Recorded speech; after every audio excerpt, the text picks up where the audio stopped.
fuqive bërthamore të Indisë dhe Pakistanit po përshkallëzohet ndjeshëm. Mbrëmjen e së premtes, shpërthime të fuqishme u dëgjuan në Kashmirin indian dhe në qytetin Sikh të Amritsarit. Ushtria indiane deklaroi se ka rryzuar dron atë që po konsiderohet si përballja më e ashpër mes palëve në afro 30 vite. Qyteti i Emos u zhyt në errësirë për natën e dytë radhazi, ndërsa u raportuan 10 shpërthime pranë aeroportit të Srinaгаrit dhe mbi 12 zona të tjera në rajonin e kontestuar. Ushtria indiane pretendon se Pakistani përdori dron turq për të goditur 36 objektiva në perëndim dhe veri perëndim të Indisë. Si kundërpërgjigje, India lëshoi dron mbi objektivat në Pakistan, duke shkatëruar një sistem mbrojtës ajror.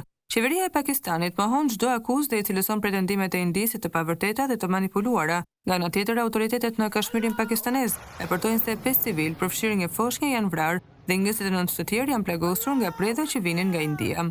Situata është përshkallëzuar pas një sulmi të përgjegjshëm ndaj turistëve hindu në Kashmirin indian muajin e kaluar. Të dyja palët kanë shkëmbyer zjarr artillerie, raketa dhe dron në hapësirat ajrore përkatëse. Deri më tani raportohet se ka arritur në 48.